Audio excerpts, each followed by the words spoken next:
বছর আগে কাজটা শুরু হয়েছিল। মাঝখানে কিছু সমস্যার কারণে দীর্ঘ প্রায় 6 বছর হয়তো হবে, প্রায় বন্ধ ছিল, পুরোপুরি বন্ধ ছিল।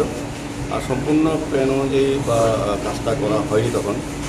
যাই হোক, আমাদের সরকার এবং আমাদের আগরতলা পৌর নিগম গঠন হওয়ার পর আমরা বিভিন্ন এলাকায় বিভিন্ন ওয়ার্ডে মানুষের যে চিন্তা ভাবনা বা চাহিদা বা সমস্যা, যে কমিউনিটি হল একটা প্রয়োজনীয়তা থাকে, এটাকে লক্ষ্য করে আজকে আগরতলা মিউনিসিপ্যাল অন্তর্গত 49 নম্বর ওয়ার্ডে আমাদের যিনি কর্পোরেটর এমআইসি মেম্বার হচ্ছে দেবনাথ, তার সময় আমাদেরকে বলতেন বিভিন্ন মিটিংয়েও উনি আলোচনা রেখেছেন যে যেটা প্রত্যেকটা অবস্থা পড়েছিল দীর্ঘদিন ধরে, সেটাকে সংস্কার করে যাতে এই এলাকার মানুষ এর সুযোগ গ্রহণ করতে পারে, কমিউনিটি হলের ব্যবস্থাপনা যাতে করতে পারে। এটি দেখে আমাদের কাউন্সিল মিটিং আমরা সিদ্ধান্ত নিয়েছি যে এটা তড়িঘড়ি আমরা জনগণকে ব্যবহার করার জন্য তুলে দেবো। সেই অনুযায়ী আমাদের কাজ শুরু হয়েছে।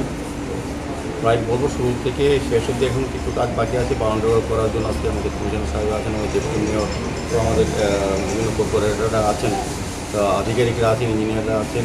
আমরা মোটামুটি একটা সিদ্ধান্ত আজকে উপনীত হয়েছি যে আমাদের বাউন্ডারি ওয়ালটা আমরা চারিদিকে এটা সত্তর দেবো, টেন্ট করা হবে। পাশাপাশি এখানে প্রায় 5 শতাধিক সিট অ্যারেঞ্জমেন্ট করার ব্যবস্থা করা হচ্ছে। ভালো চেয়ার যাতে বসার চেয়ার দেওয়া যায় সেদিকে লক্ষ্য রেখেও আমরা ব্যবস্থাপনা করব।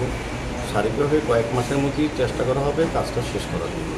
এটা মোটামুটি অনেকটাই হয়েছে, প্রায় 3 কোটি টাকা খরচা হবে এটা শুরু থেকে শেষ অবধি। আমার ধারণা খুব সুন্দর হয়েছে। আমি বলবো যারা এজেন্সি যারা ভালো কাজ করছেন, যারা আমাদের আধিকারিক ইঞ্জিনিয়াররা যারা কাজ দেখছেন সুপারভিশন, তারাও সুন্দরভাবে লক্ষ্য রাখছেন বোঝা যায় কাজের গুণগত মানও ভালো। তো যাই হোক, আমি এলাকাবাসীর কাছে অনুরোধ রাখবো আজকে আপনাদের মাধ্যমে যাতে সরকারি সম্পদ মানে জনগণের সম্পদ আমরা তৈরি করে দিলাম, যাতে রক্ষার দায়িত্ব থাকবে এই এলাকার মানুষের জন্য, এলাকার মানুষের জন্য এটা ব্যবহারের জন্য আমরা তুলে দিচ্ছি। কোনো ধরনের নামকরণ করা হয়েছে কি? শেষ হোক।